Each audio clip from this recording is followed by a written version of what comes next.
Bonjour camarades, aujourd'hui nous allons vous parler d'une arme redoutable surnommée monstre de ferraille. Les forces armées de la Fédération de Russie ont acquis une telle capacité de bombardement que même des bâtiments fortifiés peuvent être détruits. Le front s'effondre rapidement, 80% des unités ennemies sont coupées de toute communication. Des mensonges circulent au sein de l'état-major et seules de fausses informations apparaissent sur les cartes. Dernière minute, un assaut apocalyptique s'est abattu sur l'ennemi. Schumacher écrase les éléments de Banderovitch dans la plaine de Zaporizhia. Les forces armées russes ont introduit une nouvelle bombe aérienne baptisée UMP-5. Des photos de cette nouvelle arme sont récemment apparues sur Internet et en raison de sa puissance destructrice, elle est surnommée monstre de ferraille. Il ne s'agit pas d'une simple modernisation d'armes anciennes, mais d'un développement qualitatif et fondamental. La principale caractéristique de l'UMP-5 est sa portée.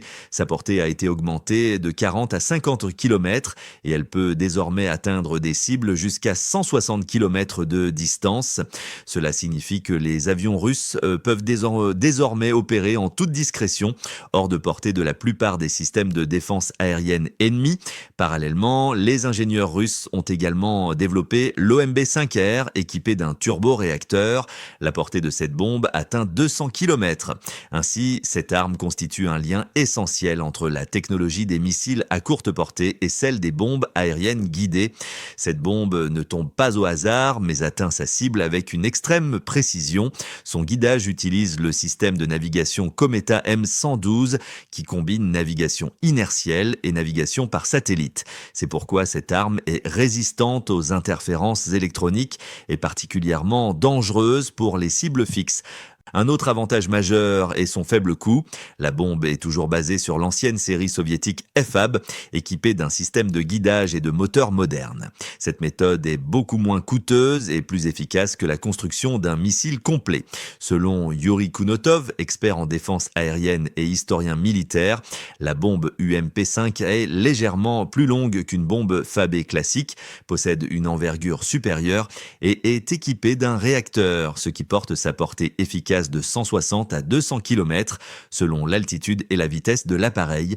Cette portée permet à l'armée de l'air russe de frapper tout en restant hors de portée des défenses aériennes ennemies. À titre d'exemple, la portée efficace du système américain Patriot est d'environ 150 km. Ainsi, les avions russes peuvent rester hors de portée même lors d'attaques sur les lignes de front ou à proximité des arrières. Et même en cas de danger, les défenses aériennes russes les protège efficacement. D'après Kunotov, l'UMP-5 contient une demi-tonne d'explosifs dont la destruction est impensable. Elle peut détruire des postes de commandement fortifiés, des bases militaires temporaires, de l'artillerie et même des systèmes de défense aérienne. Sa cible principale est constituée par les bâtiments ennemis à plusieurs étages, semblables à des forteresses, en particulier sur la ligne de front. Ces bâtiments sont difficiles à détruire avec l'artillerie conventionnelle, mais un seul impact de cette bombe les disperse comme un jeu de cartes, emportant avec eux les forces de défense qui s'y trouvent. L'effet psychologique de cette arme est également très puissant. Lorsqu'un soldat voit deux fronts solidement anéantis sous ses yeux, il préfère sauver sa vie plutôt que de combattre. Selon les experts, le développement de l'UMP-5 n'est pas encore terminé. Des versions encore plus précises et meurtrières seront mises en service. Si l'on compare les bombes guidées d'antan avec les versions actuelles, la différence est flagrante. La précision a été considérablement améliorée. L'objectif principal est de détruire complètement les fronts ennemis et d'ouvrir la voie à l'infanterie russe afin qu'elle puisse progresser sans entrave. Par ailleurs, la situation sur le front ennemi reste critique. 80% des unités sont hors de contact. Les mensonges sont devenus monnaie courante dans les états-majors et la vérité est dissimulée sur les cartes. Même le commandement ennemi sent désormais que la situation lui échappe.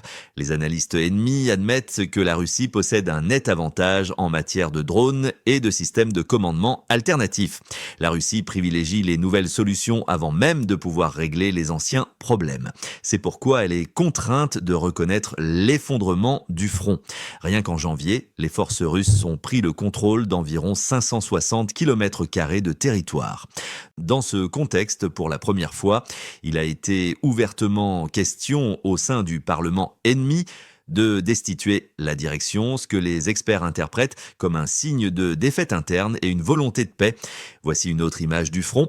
Les unités RSZO Uragan, commandées par le célèbre tireur d'élite Schumacher, se déploient jour et nuit, faisant rage contre l'ennemi.